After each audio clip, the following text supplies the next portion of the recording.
Damas y caballeros, bienvenidos a un nuevo vídeo donde estaremos hablando sobre los padres de la independencia. Lo sé, cuando se habla de los padres de la independencia, lo primero que viene a la mente es el señor Obiang Bazua, Macías y poco más. Muy pocos jóvenes conocen nombres como el rey Santiago Uganda, último rey de los Ndowes. Si digo Salvador Ndongekan, ni te suena nada. ¿Qué hemos hecho mal? ¿Quiénes tienen este fallo? Hemos hecho un gran mal para olvidar a los padres de la independencia. Y en este vídeo estaré diciendo unos 6 nombres entre tantos que hubo. Así que cojan sus comestibles, apunten, porque el vídeo de hoy será muy didáctico. La independencia no fue un regalo, fue el resultado de presión interna, nacionalismo emergente, intervención de la ONU, porque daos cuenta que España intentó controlar los tiempos, limitar el alcance del proceso y mantener una influencia tras la independencia. Y es en ese contexto, señores, que surgen hombres que apenas hoy aparecen en libros de la historia. Nosotros obtuvimos la independencia gracias a la lucha de guineanos que fueron a la ONU, porque España no quería soltar Guinea Ecuatorial. Fue una lucha muy fuerte y no pudieron evitarlo porque era algo que estaba pasando en todo el continente.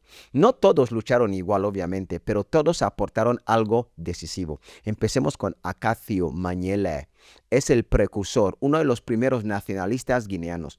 Este señor representa el despertar político del pueblo, defensor abierto de la independencia cuando aún ni se hablaba de ella. Fue agricultor y líder social de origen Fang.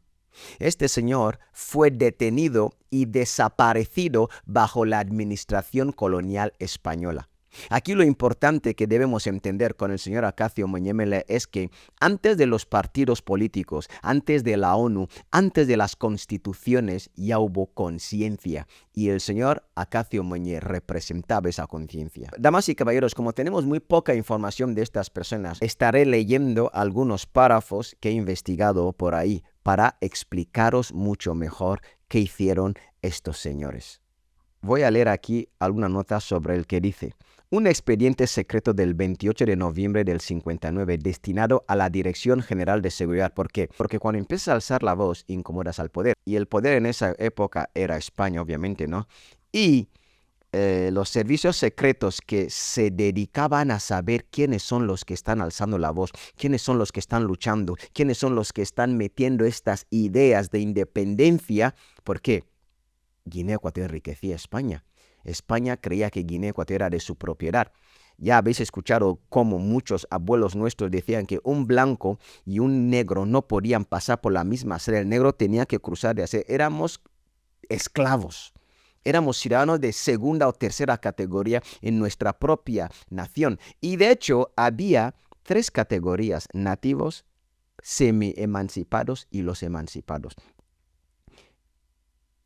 Entonces, cuando el señor Acacio Meñe empieza a hacer ruido y tal, y esto, servicios secretos, espías, dicen, uno de ellos afirmaba que según el informador del gobierno general, no se debe confiar en los guardias territoriales, pues ha observado que los guardias territoriales eran los guineanos. Ha observado que los que hablan con Acacio en la calle o en cualquier parte, luego a su vez se disgregan para sucesivamente transmitir las instrucciones y noticias. Parece ser que una de sus últimas acciones fue entregar una carta al ministro camerunés, a Saleh, para su envío a París y de ahí a la ONU, la cual está relacionada con la libertad e independencia de Guinea Ecuatorial. En aquel informe se describe que Acacio Mañe estaba preparando su exilio a Camerún, está haciendo una colecta para su desplazamiento a Camerún. Tan pronto se recoja dicho dinero, saldrá para Ebibeín, pasar la frontera y meterse en Camerún, usando como contraseña para conocimiento la palabra estrella. Parece que este individuo tiene en su poder 3 pistolas completamente nuevas, solicitando de Rickenvo que le remita 4 más, cuesten lo que cuesten. Según el mismo confidente, este individuo tiene un amigo en el gobierno general que le dice todo. ¿Y cómo murió el señor Acacio Meñe? Lo dejan aquí bien claro. Fue detenido en Bata, cerca de la misión católica, trasladado al cuartel de la Marina y luego embarcado en un buque que zarpaba hacia Bioko. Pero no llegó a la isla. Desde entonces se cree que fue arrojado al mar y todo esto ocurrió Y todo esto ocurrió curiosamente apenas una semana después de la misteriosa muerte de Enrique Unvo. 2. El señor Enrique Unvo fue el puente hacia el exterior. Fue maestro, agricultor y líder independentista. Este señor entendió que la lucha no era solo local, sino también se podría llevar internacionalmente. Se exilia en Camerún e intenta llevar la causa de Guinea Ecuatorial ante la ONU. Este señor muere en 1959 antes de poder exponer formalmente el caso ante la ONU. Gestiones a favor de la independencia que se realizó durante su exilio se encuentra su comunicación con las Naciones Unidas, enviando hasta ahí diversos mensajes a favor de la independencia de la entonces Guinea Española. Durante su estancia en Camerún, Unvo fue objeto de constantes amenazas y persecuciones por parte de las autoridades españolas. Cuando tú tienes algo que dar al pueblo, cuando tú tienes algo que dar a las personas, cuando tú eres de valor y cuando tú te levantas en contra de la injusticia y tú tienes una voz, prepárate, lucharán para silenciarte. En 1959, Fernando Po y Río Muni fueron proclamadas como provincias de ultramar españolas. Unvo se mostró en contra de aquello y decidió presentarse ante Naciones Unidas para protestar. Sin embargo, fue asesinado el 21 de noviembre de 1959 antes de emprender su viaje. Todo parece indicar que su asesinato fue perpetrado por elementos pro-españoles afincados en Camerún, siguiendo órdenes del gobierno colonial de Faustino Ruiz González. La versión oficial de entonces dijo que Unvo había muerto ahogado en un río, igual que hemos leído con el señor Acacio Meñé. Y con esto aprendemos, señores, que la independencia también se pelea en despachos, con informes y con foros internacionales, y que toda ayuda de la comunidad internacional también es positivo. 3. Rey Santiago Uganda, el rey de los Ndowes. Este señor representa resistencia tradicional. Él fue el último rey de Corisco y líder del pueblo Ndowe y Benga. Representa la autoridad tradicional frente al colonialismo. Este señor denunció abusos, defendió la dignidad territorial y cultural. Su figura demuestra que la independencia no fue solo política, sino también identitaria. Como este señor siempre estaba denunciando el maltrato a los nativos por parte de los colonos y la falta de justicia entre negros y blancos, él abogó por la independencia del pueblo Ndowe. No fue bien visto por las autoridades políticas y religiosas españolas, ya que era protestante y no católico. Protestante quiere decir, él era de las iglesias evangélicas y no católico. Y reclamaba el cumplimiento de los acuerdos de Tica de 1843. Además, se le criticaba por su poco amor hacia España. ¿Qué tenía en común con Macías? ¿Qué tenía en común con Macías? Su poco amor hacia España. El gobernador militar Leoncio Fernández recomendó su marginación. A pesar de esto, fue condecorado a la medalla Alfonso XIII. A su muerte en el hospital de Cogo, el 9 de junio de 1960, España no permitió que le sucediera ninguno de sus hijos y disolvió la monarquía, siendo por consiguiente Santiago Uganda el último rey Ndowe.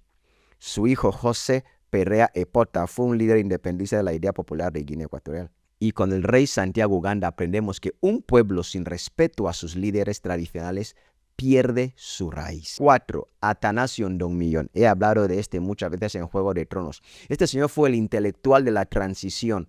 Él fue escritor, músico y obviamente político. Fue vinculado a movimientos nacionalistas porque fue muy nacionalista y participó en el proceso posterior a la independencia. Fue ministro de Asuntos Exteriores, autor de la letra del himno nacional, pero su final trágico explica por qué su figura resulta un tanto incómodo. He explicado bien sobre el golpe fallido del señor Atanasio Ndoumillón a Macías. 5. Bonifacio Onduedu. Él fue el rostro institucional y primer jefe de gobierno autónomo. Él fue el primer presidente autonómico de Guinea Ecuatorial. Este señor fue una figura clave en el tránsito de la colonia a Estado. Fue interlocutor con España, fue catequista y maestro de formación. Este señor lideró el último tramo antes del 12 de octubre de 1968. 6. Esta persona en sí casi no hay registros sobre él. Salvador Ndongué-Can. El nombre casi borrado, casi está borrado, no se sabe mucho sobre él, pero hay varias reseñas que es uno de los padres de la independencia. Falleció antes del 1968 y apenas existen datos biográficos públicos. Y con el señor Salvador Ndongué hay una cosa muy importante que hay que analizar, que apenas sepamos quién fue, ya es una prueba de cómo se ha tratado nuestra memoria. Ahora, damas y caballeros, para Guinea ser libre hay varias etapas y la primera etapa era la denuncia internacional de los años 50, donde unos líderes guineanos empiezan a escribir cartas, buscar apoyo, apelar al principio de autodeterminación ante la ONU. La ONU se convierte en el altavoz que España no podría silenciar, porque no solo Guinea Ecuatorial, en esta época varios países en todo el continente estaban buscando liberarse.